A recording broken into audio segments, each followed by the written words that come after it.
Selamat bertemu Bapak Ibu sekalian dimanapun Anda berada. Terimalah salam saya, Suki Hontu. Marilah kita bersama-sama menghormati Sang Buddha. Namo tassa bhagavato arahato sama sambuddhassa. Namo tassa bhagavato arahato sama sambuddhassa. Namo tassa bhagavato arahato sama sambuddhassa. Hari ini saya akan membahas sebuah topik, yaitu konsep Buddhis mengenai kematian. Kita sebagai manusia yang pernah dilahirkan, maka kita tidak dapat menghindarkan diri dari 3 tamu, yaitu sakit, menjadi tua, dan meninggal dunia. Berikut ini saya akan jelaskan pandangan Buddhis tentang kematian. Kita tahu bahwa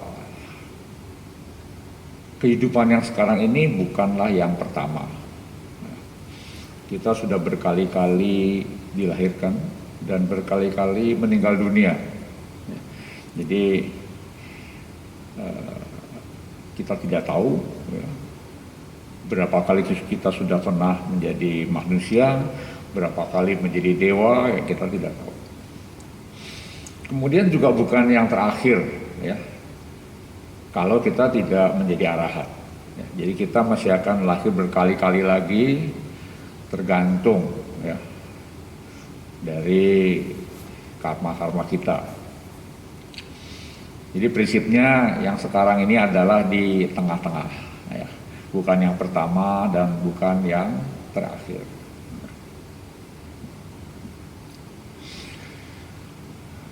Agama Buddha mengajarkan bahwa di dalam alam semesta ini ada 31 alam kehidupan.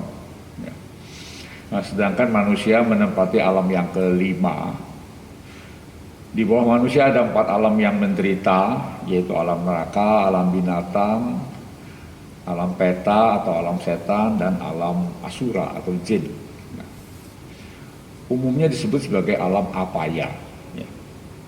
Alam di mana karma buruk lebih dominan berbuah. Ya. Kemudian di atas manusia ada 6 alam dewa yang masih mengenal jenis kelamin.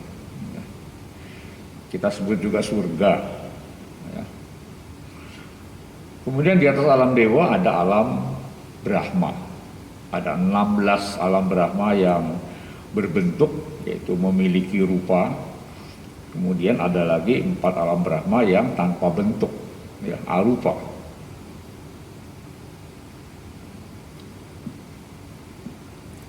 Nah, ini adalah sebuah maket saja, ya. Manusia ada di bawah, ya, di dekat, di atasnya alam apaya.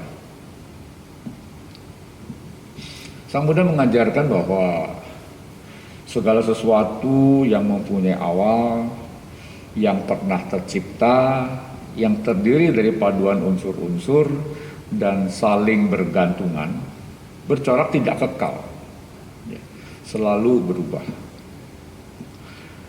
Kemudian yang kedua, segala sesuatu yang mempunyai awal, yang pernah tercipta, terdiri dari paduan unsur-unsur dan saling bergantungan, bercorak tidak memuaskan atau menyedihkan. Ya. Yang ketiga, segala sesuatu yang mempunyai awal atau tidak mempunyai awal, saling bergantungan atau tidak saling bergantungan, pernah tercipta atau tidak pernah tercipta, tidak memiliki inti yang kekal dan abadi. Ini adalah simbol saja bahwa dengan pengetahuan yang paling baru, yaitu fisika, kita mengetahui bahwa benda yang paling kecil itu adalah atom. Sedangkan atom itu terdiri dari positron, neutron, dan elektron. Dan elektron selalu berputar. Intinya juga selalu berputar. Bagaimana sesuatu yang terdiri dari sesuatu yang tidak kekal menjadi kekal. Jadi dengan ilmu yang paling modern sekalipun terbukti bahwa ajaran Sang Buddha memang benar, ya, bahwa semuanya selalu berubah, tidak ada yang kekal. Ya. Kemudian Sang Buddha mengajarkan ada 5 hukum alam. Yang pertama adalah utu niyama, yaitu hukum yang mengatur semua fenomena perpindahan energi di bidang fisika, anorganik, termasuk hukum-hukum dalam cakupan fisika dan kimia. Contohnya perubahan cuaca atau iklim, pergantian temperatur, hujan, badai, banjir, gempa bumi, gunung meletus, reaksi kimia, garis edar planet-planet, dan semuanya itu diatur oleh hukum ini, utu niyama. Kemudian ada lagi yang namanya bija niyama. Mungkin ini asal kata dari biji, ya, yaitu hukum yang mencakup semua gejala di bidang organobiologik. Ya. Jadi hukum pembenihan, menentukan kecambah misalnya, atau tunas, batang, cabang, ranting, daun, bunga, dan buah. Ya. Di mana akan berproses sesuai dengan hukumnya, dengan pembawa sifat atau genetika. Dengan demikian biji jambu tidak akan menjadi biji yang lain, pasti jadi jambu. Ya. Hal ini juga berlaku untuk semua jenis tumbuhan dan makhluk hidup lainnya. Berikutnya, dalam alam semesta ini ada makhluk hidup. Tadi saya sebutkan ada 31 jenis makhluk hidup. Nah, diatur oleh hukum ini, hukum perbuatan, yaitu yang mengatur segala sesuatu tindakan yang sengaja atau tidak sengaja, dan akibatnya. Akibatnya itu bisa baik atau tidak baik, membuat makhluk itu bahagia atau menderita. Contohnya perbuatan baik akan mengakibatkan kebahagiaan, dan perbuatan buruk atau jahat akan mengakibatkan penderitaan. Lalu yang keempat adalah hukum mengenai cita atau batin. Ya. Jadi hukum ini mengatur semua proses dalam batin manusia atau batin makhluk lain. Ya. Hukum ini mengatur apa yang terjadi dalam batin setelah menerima rangsangan. Ya. Dalam agama Buddha diajarkan ada 6 pintu. Ya. Panca indera ditambah pikiran. Di situ bekerja yang namanya kesadaran, pencerapan, perasaan, dan pikiran. Ya. Hukum yang kelima adalah dhamma niyama, yaitu hukum yang mengatur semua fenomena yang terjadi di luar keempat hukum alam yang tadi. Misalnya dunia bergetar ketika menyambut kelahiran calon Buddha, ketika Sang Bodhisatta mencapai penerangan sempurna, dan ketika Sang Buddha mencapai parinibbana. Jadi hukum ini merupakan keseluruhan sistem yang mengatur alam semesta. 4 niyama lainnya merupakan hukum alam yang bersifat spesifik, yang mengkhususkan pada aspek tertentu dari alam semesta. Jadi hukum alam apapun yang tidak termasuk dalam keempat niyama yang pertama dikategorikan sebagai dhamma niyama. Definisi, ya. Kalau orang yang namanya meninggal, itu berarti terputusnya kemampuan untuk hidup, jiwitindriya, karena kerusakan organ tubuh yang vital. Ya. Misalnya otak, jantung, paru-paru, pembuluh darah, pencernaan, dan lain-lain.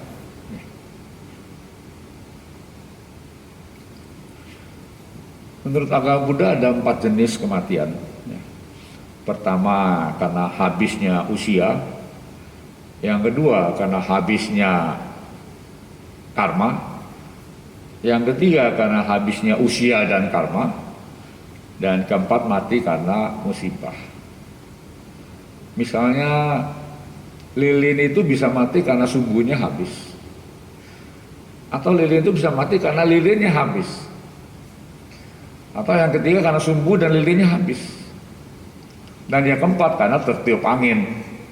Lilinnya masih ada, sumbunya masih ada, tapi anginnya besar sehingga apinya mati. Ya. Nah, yang penting apa yang terjadi setelah kematian. Ya. Atau sebelum kematian, ya menjelang kematian. Ya. Jadi ketika kita mau meninggal dunia, muncullah gambaran-gambaran pikiran. Ya. Kita sebut nimitta. Semacam slide begitu ya. Slide kehidupan dari kecil sampai mau meninggal dunia. Ya. Gambaran pikiran yang terakhir muncul disebut cuti cita. Dan kemudian setelah itu padam untuk seterusnya. Ya.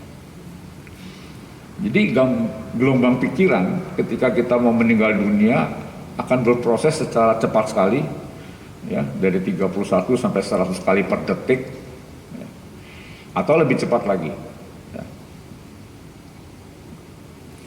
Nah, ini adalah sebuah gambaran, ada gelombang gamma ya, ada gelombang beta, ada gelombang alfa, gelombang theta, dan gelombang delta ya. Kalau sudah meninggal tidak ada gelombang, flat ya, namanya epsilon. Jadi ketika kita mau meninggal, gelombang yang terjadi adalah gelombang yang lebih cepat dari gelombang gamma. Ya. Ibarat lilin kalau mau mati itu kan dia menyala dulu, baru padam untuk seterusnya. Ya. Nah, setelah kematian, jiwa atau dalam bahasa Pali namanya nama, kita sebut sebagai pati sandi winyana. Atau gandaba ya. Ini meninggalkan raga ya, berpisah dengan raga, dengan fisik yang membawa serta seluruh simpanan karma, bakat, kemampuan dan lain-lain ke dalam kehidupan yang berikut ya. Kemudian setelah itu mencari tubuh atau fisik yang baru untuk bertumbuh lahir ya. Mencari getaran batin yang sesuai dengan calon orang tua pada saat pembuahan. Itu untuk manusia. Ya. Kalau untuk hewan tentu masuk ke dalam telur. Ya. Sedangkan untuk alam neraka, alam peta, asura, dan alam dewa itu spontan. Nah, jadi tidak perlu hamil, tidak perlu telur. Ya. Nah, kemana setelah kita meninggal? Di sini ada banyak arah. Nah, secara teori menurut agama Buddha kita punya 6 lubang pintu untuk dimasuki ya. Yaitu alam neraka, alam binatang atau hewan, alam peta atau asura, dan alam manusia, alam surga atau alam dewa, kemudian alam Brahma. Setiap orang punya peluang untuk masuk ke salah satu alam ini ya. Ya mungkin ada yang mengatakan setelah mati masuk surga atau neraka. Cuma 2 kan. Nah, agama Buddha memberikan pilihan lebih banyak, 6. Ya. Nah, syarat atau kondisi yang menyebabkan orang lahir di alam neraka adalah karena melakukan garuka kama. Garuka kama berarti kama yang berat, karma buruk yang berat ya. Untuk orang awam ada 5, untuk para pertapa ada 6 ya. Kemudian melanggar Pancasila Buddhis seperti membunuh atau menyiksa, mencuri, merampok, menipu, lalu melakukan perbuatan asusila, menyesatkan pandangan orang lain ya, mabuk-mabukan ya. Dan di alam neraka ini otomatis hanya karma buruk yang berbuah. Karma baiknya disimpan dulu ya, tidak berbuah. Jadi alam menderita. Kemudian syarat untuk menjadi penghuni alam binatang adalah pengaruh moha, kebodohan, atau avijja atau ketidakketahuan yang menjadi sebab utama. Di dalam alam binatang ini yang berlaku adalah hukum rimba atau hukum samudra. Yang besar makan yang kecil. Nah, di sini rasio tidak bekerja. Yang lebih banyak bekerja adalah instingtual. Ya. Kemudian lebih banyak mengalami duka daripada suka. Berikutnya, syarat untuk menjadi penghuni alam peta atau alam setan, yaitu ketika meninggal dunia dipengaruhi oleh keserakahan dan kemelekatan. Sama, lebih banyak mengalami duka daripada suka. Di alam setan ini makhluknya selalu mengalami kelaparan dan kehausan, kekurangan. Nah, untuk masuk alam asura biasanya terlebih dulu memiliki kesaktian atau kemampuan tertentu. Juga disebut sebagai alam raksasa, yakha, naga, siluman, gandaba, jin, iblis, dan sebagainya. Di sini makhluknya masih mempunyai pandangan keliru, masih memiliki kebiasaan buruk, berpandangan sempit dan suka iri hati, dan melekat pada kekuasaan. Sehingga di alam asura ini ramai dengan pertempuran, pertengkaran, perebutan. Nah, untuk menjadi penghuni alam manusia ada 4 syarat, yaitu memiliki sada, sila, caga, dan panya. Sada itu keyakinan, sila itu moral, caga itu kemurahan hati, dan panya itu kebijaksanaan. Cuti cita yang muncul pada saat terakhir mau meninggal dunia indah dan menyenangkan. Di alam manusia, karma baik dan karma buruk silih berganti, berbuah. Tetapi kemungkinan untuk menjadi manusia sangat kecil sekali. Di alam manusia, seperti awal saya sebutkan, akan mengalami sakit, lahir, usia tua, dan mati. Berikutnya, bagaimana untuk menjadi dewa atau masuk alam surga? Syaratnya sama dengan menjadi manusia, cuma lebih banyak, lebih tinggi, lebih hebat begitu. Ya. Cuti cita yang muncul juga sama, ya, lebih indah dari menjadi manusia. Di mana di alam ini hanya karma baik yang berbuah. Nah, jadi tidak ada karma buruk yang berbuah. Semua dewa sehat terus, ya, tidak ada COVID di sana. Ya. Muda terus, ya, kuat terus, ya. Dan usianya antara 9 juta tahun sampai 10 miliar tahun. Jadi relatif lebih lama dari manusia. Kemudian untuk lahir di alam Brahma, tentu ada syarat yang lebih tinggi, yaitu telah mencapai jhana. Ya. Jhana dalam bahasa Jepang namanya Zen, ya. Dalam bahasa Mandarin namanya Chan. Ya.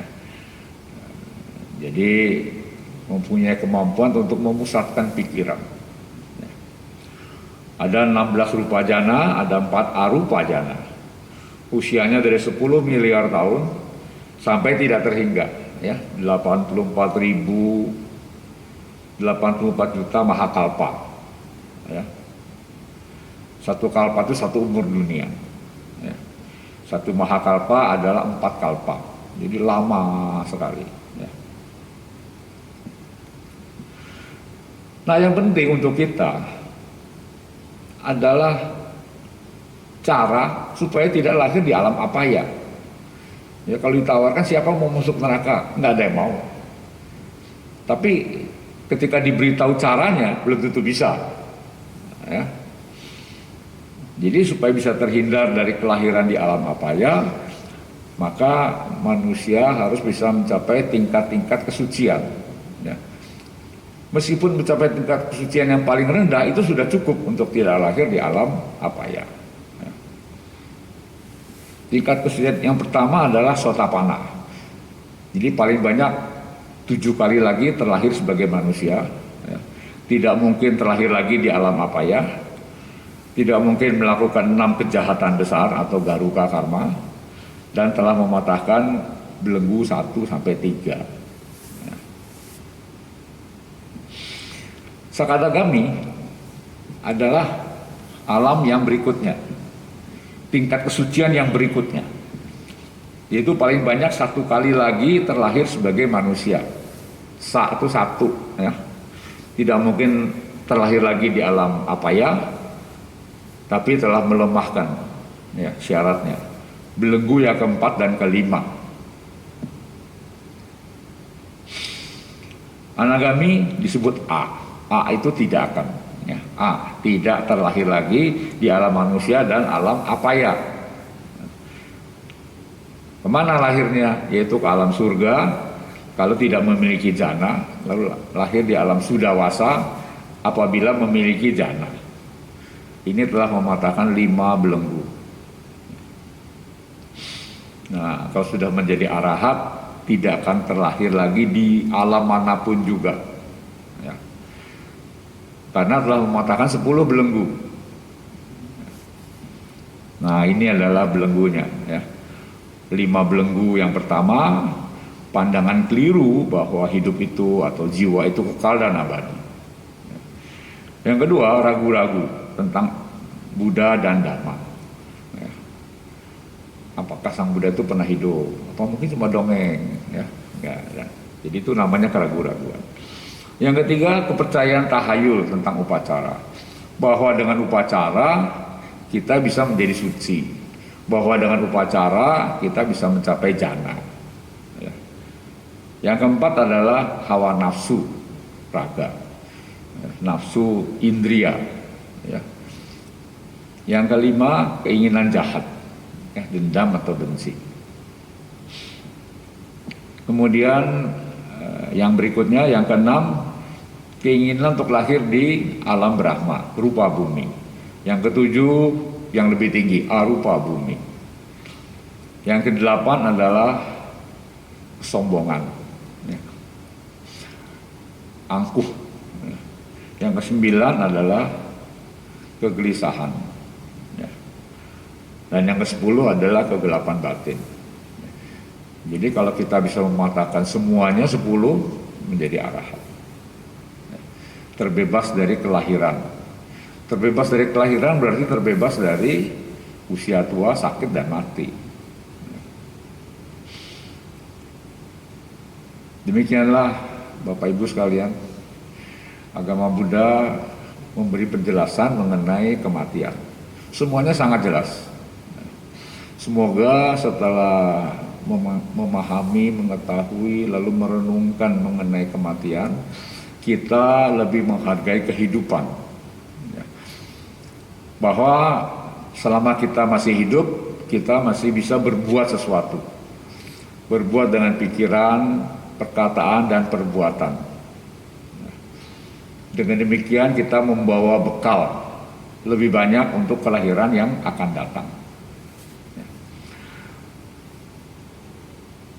Saya akan tutup uraian ini dengan doa.